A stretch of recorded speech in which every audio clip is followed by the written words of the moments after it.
Good Army style. How's everybody doing tonight? Jim, you doing all right? My Ranger buddy over here. Well, Reggie, thank you very much for the very humbling and kind introduction. As the team and I tried to kind of figure out how to open this thing, do we do a joke, do an icebreaker? And then my wonderful wife, beautiful wife of 30 years, looked at me and goes, Jim, you know, if you're not funny, don't tell jokes. See, I got a little bit of a laugh. But we are honored to be here tonight. Not because of anything we've done, but because of what this award stands for. It embodies the simple idea that military families, veterans, and caregivers deserve more than our respect.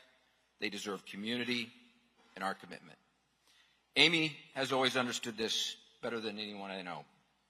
She reminds me often that the strongest communities don't happen by accident. They're built through steady, everyday presence. And that supporting military families starts with our daily choices. The choice to embrace rather than overlook, to ask instead of assume, to stay when walking away would be easier. It's the difference between saying thank you for your service and actually creating space for that service in our communities, our schools, our workplaces, and our neighborhoods. We've been lucky to see that kind of care in action. Families who made space for others in the middle of their own hardships. Veterans who started over after life took a hard turn. And caregivers who kept going even when the path wasn't clear.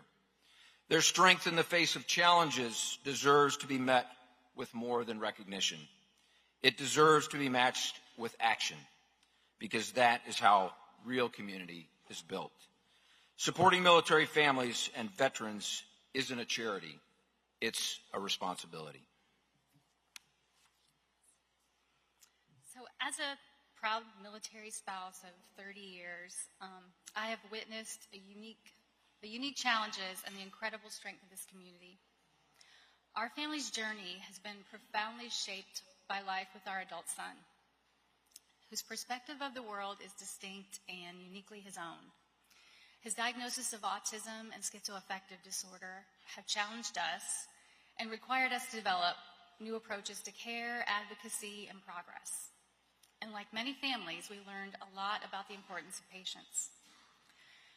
To keep asking questions, to celebrate the small victories, and to advocate for what works for families like ours. There have been real challenges, the daunting maze in access to mental health care, navigating complicated systems, and at times the stigma and the silence around these experiences makes it harder to speak up. But what has helped us, and so many others, is knowing that some organizations are listening. Easter Seals is one of them. They make the journey a little easier. Through their tireless advocacy and comprehensive support systems, they create communities where no one feels isolated in their struggles. Jim and I are honored to stand alongside you all in this mission. Together, we are building a brighter, more stable future for those who have given so much to our country. And finally, to all our military advocates, partners, and supporters, the work you do is essential and makes a difference in the lives of our military families. Tonight's honor belongs to every person who has helped the veteran find their footing, covered childcare through a deployment, or simply volunteered to listen when someone just needed to be heard. That's the standard we try to live up to, not just in our official roles, but in our everyday lives. We would also like to recognize all the recipients from tonight, all the recognitions, and we have many, many others, previous recipients that are in this room. I'd like to give all of them one more round of applause.